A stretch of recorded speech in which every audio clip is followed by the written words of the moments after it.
افضل 10 افلام في تاريخ احمد السقا، ومن غير كلام كتير خش على المركز العاشر. فيلم الجزيرة الجزء الثاني، إخراج شريف عرفة وتأليف محمد دياب والموسيقى للرائع عمر خيرت، من بطولة أحمد السقا وخالد صالح وخالد الصاوي وهند صبري. القصة بتحكي بعد ما هرب منصور الحفني في ثورة 25 يناير من السجن، وبيقابل ابنه وبيحاول يرجع هو ابنه للجزيرة ويرجع اللي خسره. من أكتر الحاجات اللي عجبتني في الفيلم الأداء بتاع أحمد السقا والأداء بتاع خالد الصالح والموسيقى التصويرية بتاعت عمر خيرت اللي كانت جميلة جدا صراحة وتحسها ملحمية. الفيلم عامة الإخراج بتاعه كان ولا أروع، ورتم الأحداث كان جميل جدا جدا لحد القفلة واللي صراحة عجبتني جدا. ونروح للمركز التاسع. فيلم مافيا، إخراج شريف عرفة وتأليف مدحت العدل والموسيقى للرائع عمر خيرت. القصة بتحكي حول شخصية حسين اللي بيطرد من الكلية الحربية بعد العمل مع المافيا وبيتاجر في المخدرات. الفيلم حرفيا من أحلى أفلام السقا، رغم إن هو مش أفضل أفلام مثلا السقا أو مش هو ده الفيلم العظيم اللي هتخش تنبهر بيه، بس حقيقي فعلا الفيلم هتستمتع بيه جدا. فالطريقة التصويري في الفيلم صراحة والموسيقى والأكشن اللي كان موجود في الفيلم دوت من أحلى أفلام السقا. من غير كلام كتير نروح للمركز الثامن. فيلم حرب إيطاليا، من إخراج أحمد صالح، تأليف حازم الحديدي. القصة بتحكي حول ياسين المحامي اللي بيسيب المكتب بعد ما عرف إن في أحداث مريبة بتحصل فيه، وبيحاول يجيب حقه الضايع من المكتب من المحامي ومن بعض أصدقائه من رجال الأعمال. المركز السابع فيلم تيمور وشفيقة، وبالمناسبة ده أول فيلم شفته في حياتي. من إخراج خالد مرعي وفكرة أحمد السقا والسيناريو تامر حبيب والموسيقى لعمر خيرت. الفيلم يعتبر تصنيفه اكشن ورومانسي، او تقدر تقول النص الاولاني من الفيلم رومانسي والنص الثاني اكشن.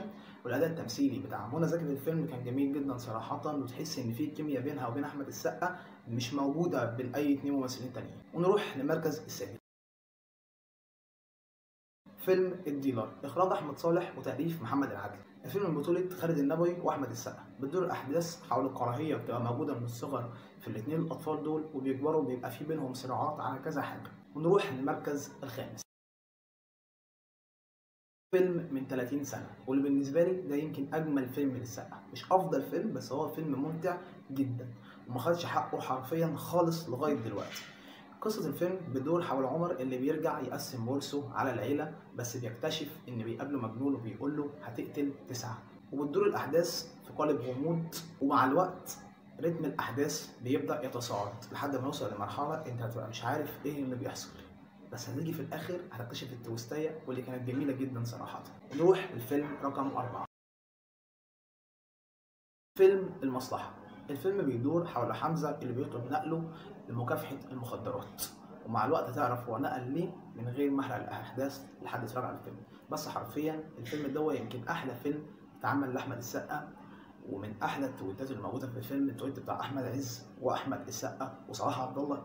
التلاتة دول كان حرفيا أدائهم التمثيلي ولا أجمل، ورتم الاحداث جميل جدا، والموسيقى اللي كانت ولا اجمل في الفيلم صراحه. فحرفيا الموسيقى يمكن بالنسبه لي هي من اقوى النقط في الفيلم، للموسيقار الرائع عمرو اسماعيل، والاخراج اللي كان جميل جدا لساندرا رشاد. ساندرا رشاد اي فيلم او اي بوستر فيلم لمحته ومكتوب من تحت اخراج ساندرا رشاد اتفرج واضمن لك هتستمتع. نروح للمركز الثالث.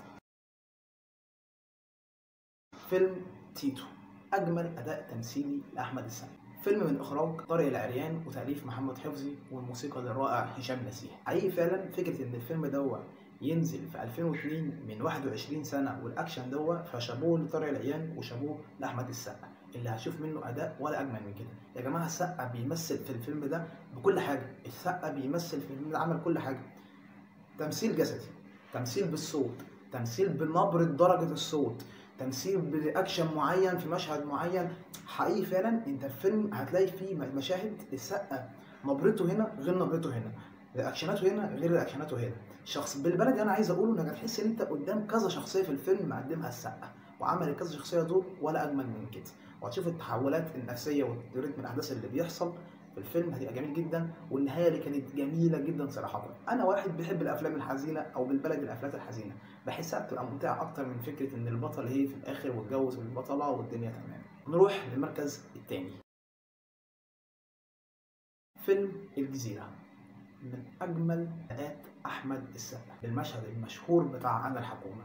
فيلم كلمة جميل قليلة، وفيلم من إخراج شريف عرفة وتأليف محمد دياب والموسيقى لعمر خيرت. فيلم من بطولة أحمد السقا وهند صبري وخالد الصاوي. حقيقي فعلا لو ما شفتش الفيلم ده لازم تتفرج عليه. من اجمل الافلام اللي ممكن تشوفها في حياتك في حته اللي هي الافلام المصريه، مش افلام كعامه، بس الافلام المصريه ده من اجمل الافلام اللي نزلت حرفيا. ونروح للمركز الاول،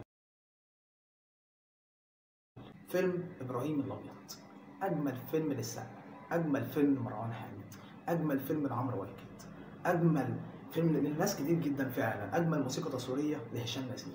الفيلم ده حرفيا رغم ان هو مش عايزين نقول مظلوم لان هو واخد حقه شويه، بس شايف ان هو يستحق اكتر من كده كمان. فيلم فيه كل حاجه جميله، الاخراج بتاع مروان حامد اللي كان ولا اروع، الموسيقى التصويريه لهشام نزيه، القصه والتأليف بتاع عباس ابو الحسن، الاداء التمثيلي بتاع السقا، الاداء التمثيلي بتاع عمرو واكد اللي تحس ان هو مش بيمثل، تحس ان هي دي شخصيته فعلا، الاداء التمثيلي بتاع هند صبري، الاداء التمثيلي بتاع محمود عبد العزيز اللي عامل بالنسبه لي اجمل دور ليه. حرفيا انت هتلاقي في كذا حد في الفيلم ده مقدم اجمل ما عنده، محمود عبد العزيز اجمل اداء ليه، عمرو واكد اجمل اداء ليه، هشام نزيه اجمل موسيقى ليه، السقا عامل الدور بطريقه فوق الجمال. يعني حقيقي فعلا الفيلم كلمه جميل قليله عليه. والقفله بتاعت الفيلم، القفله على قد ما هي قفله حزينه وحزينه جدا كمان، بس حقيقي فعلا ممتعه، فيلم ممتع من كذا حاجه ومن كل الجوانب حرفيا. وبس كده، عجبتك الحلقه ما تنساش المتابعه، في فيديوهات كتير ينزل الايام اللي جايه، وسلام.